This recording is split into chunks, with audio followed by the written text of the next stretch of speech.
ဖုန်းခေါ်ဆိုမှုကိုပြန်ဖြေရင်ပိုက်ဆံပြောင်းနိုင်တယ်ဒီ Telegram message ကိုယုံလိုက်ရင်အကောင့်ပြတ်နိုင်တယ်ဒီ QR code ကိုစကန်လုပ်လိုက်ရင်ဘဏ်အကောင့်ထဲကငွေပျောက်သွားနိုင်တယ်အဲ့ဒီလိုဖြစ်ရတွေမိတ်ဆွေကြားဟုတ်လားဒါကရုပ်ရှင်တွေကဇလန်းတွေတော့မဟုတ်တော့ပါဘူး2026ခုနှစ်မှာစကန်သမားတွေကဒီလူတွေကိုလိန်ဖို့အတွက်ဤပညာအသစ်တွေအသုံးပြုလာကြပါတယ်အရင်တုန်းကလို KP ပစွတ်ဖို့ပါဆိုရဲဒီအစင်းနှိမ့်နဲ့လိန်လည်မှုတွေလုံးဝမလုပ်တော့ပါဘူး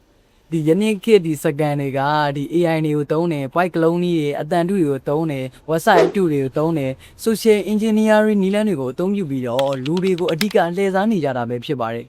ဒါကြောင့်ဒီနေ့ဗီဒီယိုလေးမှာ facial over scan, telegram scan, QR code scan, AI voice scan တွေဘယ်လိုအလုပ်လုပ်ကြလဲဒီကောင်တွေကိုဘယ်လိုကာကွယ်ရမလဲဆိုတာကိုအသေးစိတ်ပြောပြပေးသွားမှာပဲဖြစ်ပါတယ် let's go ကြည့်ရအောင်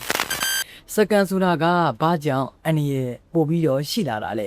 လူအများစုကစကန်ဆိုတာကဤပညာပိုင်းဆိုင်ရာပြဿနာလိုပဲအဓိကထင်ရတယ်တကယ်တော့ဒီစကန်သမားတွေကဟက်လုံနေရတဲ့ဒီလူတွေရဲ့စိတ်ပညာကိုအဓိကအသုံးချနေတာကပို့ပြီးတော့များပါတယ်သူတို့ကလူတွေရဲ့ဒီကြောင်ရွံ့မှုတွေလောဘတွေဒီအလုံးလိုခြင်းစိတ်တွေအမြန်ငွေရှာခြင်းစိတ်တွေစတဲ့ဒီလိုမျိုးလူစိတ်ခံစားချက်တွေကိုအသုံးပြုပြီးတော့လင်လေကြတာပါစကန်သမားတယောက်ကကွန်ပျူတာဂျီနီယက်တယောက်ဖြစ်ဖို့မလိုအပ်ပါဘူးလူတယောက်ရဲ့ယုံကြည်မှုရအောင်လုပ်နိုင်ရင်ကိုလုံလောက်ပါတယ်လက်ရှိအချိန်မှာအမြန်ဆုံးပြန့်နှံ့နေတဲ့စကန်တစ်ခုကတော့ facial over scan ပဲဖြစ်ပါတယ်ဥပမာ Telegram မှာ message တစ်ခုဝင်လာတယ် Congratulations work from home job တရက်ကိုတသိန်းကျပ်အထိရနိုင်ပါတယ်လို့ပြောရင်အလောက်ကလည်းလွဲတယ်ဗီဒီယိုလေးကိုလိုက်လိုက်ရုံ fake follow လေးလုပ်ရုံဒီလိုပြောပါတယ်အစာပိုင်းမှာတော့မိတ်ဆွေကိုတကယ်ပိုက်ဆံပေးနိုင်ပါတယ်ဒီ1000ဖြစ်ဖြစ်2000ဖြစ်ဖြစ်ဒီလောက်ကတော့သူပေးပါတယ် customer ကယုံသွားပြီဆိုရင်သူကနောက်ပိုင်းမှာတော့ VIP တက်လို့ဖို့ deposit 3သိန်းလောက်ပါဆိုပြီးတော့ပြောလာနိုင်ပါတယ်အဲ့ချိန်မှာယုံကြည်သွားပြီနောက်ဒီဘက်ကလူကလည်းအမှန်တကယ်ယုံကြည်သွားပြီဖြစ်တာကြောင့်မလို့ယုံပြီးတော့ငွေလွှဲလိုက်မိပါတယ်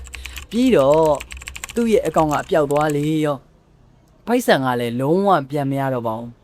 တကယ်တတိထားမဲ့အချက်တွေကတကယ် company စစ်တွေကအလုပ်ပေးဖို့အတွက်ဒီ deposit တောင်းလို့မရှိပါဘူးအလုံးမစခင်ကတည်းကငွေတောင်းရင်တန်ရဝင်ပါ Telegram မှာ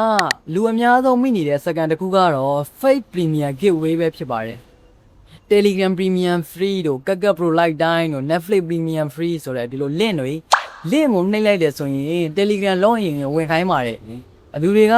login ဝင်လိုက်တယ်ဒါပေမဲ့အဲ့ဒါက Telegram website အတူဖြစ်နေတတ်ပါတယ်စကန်သမားတွေက login session ကိုရသွားပါတယ်ပြီးရင်ဒီ Telegram account တွေ contact တွေ group တွေ channel တွေဒီကောင်တွေအားလုံးကိုသူကထိန်းချုပ်နိုင်သွားပါတယ်အဓိကမှတ်ထားရမှာက Telegram က official website မဟုတ်တဲ့ link တွေမှာ login လုံးဝမဝင်မိပါစေနဲ့ unknown link တွေကိုအရန်တတိထားပါလို့ပြောချင်ပါတယ်